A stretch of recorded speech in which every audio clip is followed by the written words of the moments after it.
L'objectif de cette rencontre d'aujourd'hui, c'est de partager, d'échanger avec les parlementaires sur les recommandations issues de notre atelier du 24 octobre avec les experts sur pêche et exploitation pétrolière. Actuellement, c'est l'objet même de notre rencontre aujourd'hui. Donc, beaucoup de recommandations ont été faites par les différents experts de notre dernière rencontre.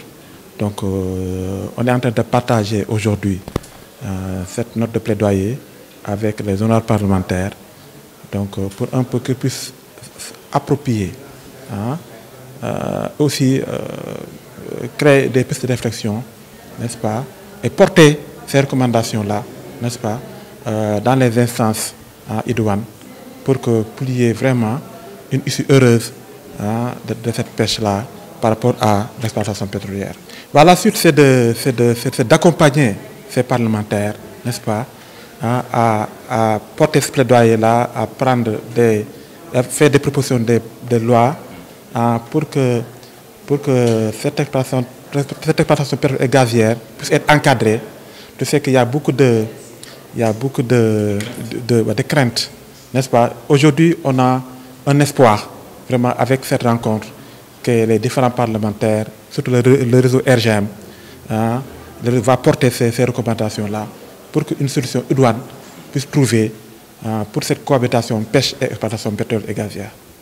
Oui, LAS Libre Afrique Sénégal, dont le président est là, je salue l'invitation, nous a rendu compte d'un atelier qui a eu lieu le 24 octobre avec la société civile sur l'impact de l'exploitation gazière et pétrolière par rapport aux pêcheurs, sur leurs propriétés, sur préserver leur bien-être social. Il ne faut pas que ce qui est bénéfique devienne, comme on dit communément, la malédiction du pétrole. Ce à quoi je ne peux pas croire chez nous. Je dis souvent que la malédiction des ressources naturelles est liée au contexte politique, démocratique de certains pays. Nous, grâce à Dieu, nous n'en sommes pas là. Il ne peut y avoir que la bénédiction des ressources minérales.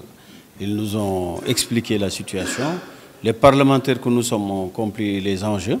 Maintenant, nous allons nous saisir de ces recommandations pour les porter au niveau de l'Assemblée nationale. D'abord, parce que le réseau n'est pas la même chose qu'une commission. Au niveau de l'Assemblée nationale, nous avons une commission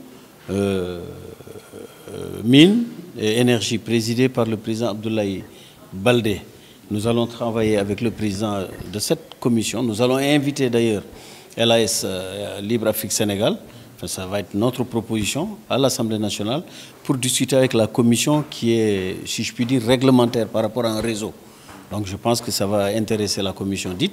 Et à partir de là, nous allons voir comment l'Assemblée nationale pourra prendre en considération les préoccupations de nos ressortissants, de nos compatriotes par rapport à nos pêcheurs. Parce que l'objectif, le but, c'est d'améliorer les conditions de vie des Sénégalais par rapport à cette... Parce que nous ne sommes pas encore un pays pétrolier et gazé, mais nous en prenons le chemin grâce à Dieu. Il va falloir que chaque Sénégalais s'y retrouve, et particulièrement les pêcheurs dont on connaît l'importance eu égard à notre plan national qui va même être reconnu par l'UNESCO comme patrimoine national, s'il vous plaît. Elle se doit de l'être, et à juste titre les craintes. C'est bien d'exprimer des craintes parce que tout n'est pas rose, ni simple, ni facile. Mais nous allons prendre en considération les craintes, s'adresser aux exploitants, quelles sont les mesures qu'ils ont prises, quelles sont les garanties offertes pour la sécurité des populations, pour la sécurité des pêcheurs. Donc l'Assemblée nationale se doit d'être à la hauteur de ces craintes pour rassurer les populations, pour rassurer aussi les compagnies pétrolières qui vont exploiter ce pétrole, et jusqu'à même la distribution des bénéfices issus de ces exploitations, encore une fois pour les bien-être. Donc l'Assemblée nationale ne peut et ne se doit d'être à la hauteur de ses préoccupations pour rassurer les populations.